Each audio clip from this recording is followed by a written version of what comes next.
ایک دوسرے کو عزت دو، برداشت کرو۔ میرے نبی نے فرمایا بہترین مسلمان وہ ہے جو بیوی سے اچھا سلوک کرتا ہو، اور بیوی سے فرمایا میری شریعت میں سجدہ ہوتا تو بیوی سے کہتا خامند کو سجدہ کر۔ بہترین صدقہ اولاد کی تربیت ہے۔ پورا گھر میرے نبی نے نقشہ، ہر ایک کی قیمت بتائی۔ ماں تیرے قدموں تلے جنت، کاش میری ماں زندہ ہوتی، تم دیکھتے میں کیا کرتا، میں عشاء کی نماز کے مصلی پر ہوتا، میں سورۃ فاتحہ پڑھ رہا ہوتا، ادھر سے آواز آتی میری ماں کی محمد، تو میں نماز توڑ کے کہتا لبیک اماں جان۔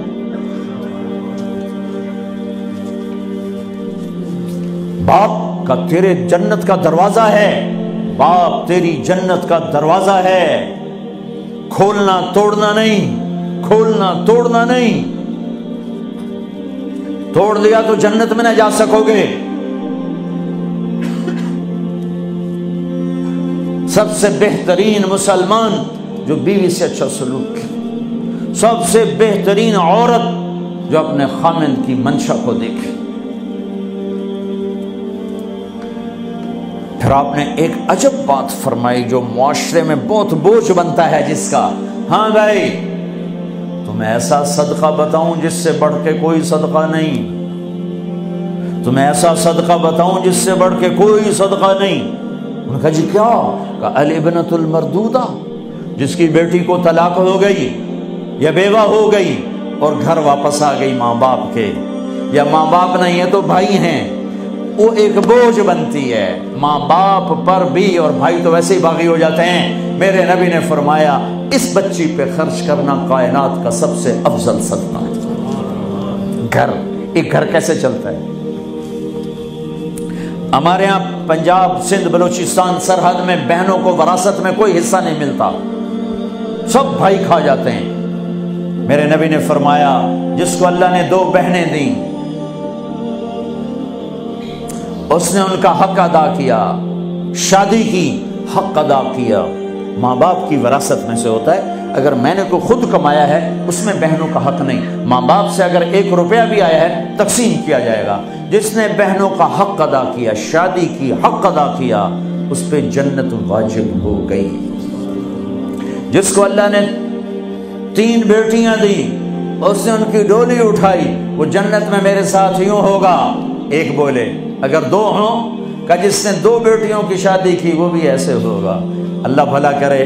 ایک صحابی کا کہ جس کی 1 ہو، کہ جس کی 1 ہے، اگر اس نے اس کو عزت سے رخصت کیا تو وہ بھی میرے ساتھ ایسے ہی ہوگا۔ پھر کئی بچیوں کو طلاق پڑی ہے کہ اس کو بیٹا نہیں ہوتا۔ یہاں آنے سے پہلے کا واقعہ، پنڈی سے بچی رو رو برا حال اس کا، میں تو فون سنتا ہی نہیں ہوں ایسے کہ میرا تو کلیجہ پھٹ گیا ہے۔ ہے کہنے لگی کہ سسرال نے کہا تھا بیٹی ہوئی تو طلاق دے دیں۔ میں نے کہا اس میں میرا کیا قصور ہے، اور بیٹی ہی ہوئی اور مجھے طلاق پڑ گئی، اور میں گھر آ گئی 22 سال کی عمر میں۔ بیٹی دینے والا اللہ اور ظلم کرنے والا سسرال۔ میرے نبی کو اللہ نے بیٹے دے کے اٹھا لیے، قاسم اٹھا لیے، عبداللہ اٹھا لیے، ابراہیم اٹھا لیے، 4 بیٹیاں دی، 3 زندگی میں اٹھا لی، زینب، ام کلثوم، رقیہ، تینوں آنکھوں کے سامنے چلی گئیں۔ فاطمہ سے نسل چلی، آپ نے فرمایا لوگوں کی نسل بیٹے سے چلتی ہے، میری نسل میری بیٹی فاطمہ سے چلی۔ اس لعنت کو دھویا۔ عورت کا کیا قصور ہے اگر اس بیچاری کو بچیاں ہو رہی؟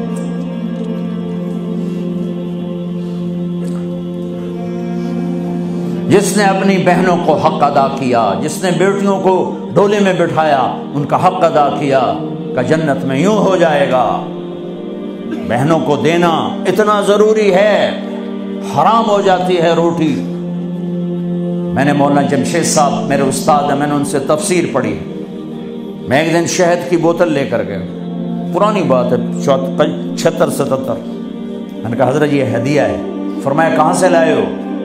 کہ میرے اپنے باپ کا ہے۔ فرمایا تیرے باپ نے اپنی بہنوں کو، تیرے باپ نے اپنی بہن یعنی میری پھوپھیوں کو، تیرے باپ نے اپنی بہنوں کو زمین میں سے حصہ دیا تھا؟ یہ سوال کیوں کیا؟ 10 روپے کی شہد کی بوتل تھی اس وقت، کہ اگر دیا تھا تو یہ میں لے لوں گا، اگر نہیں دیا تو پھر یہ حرام ہے، میں نہیں لوں گا، یہ مطلب تھا۔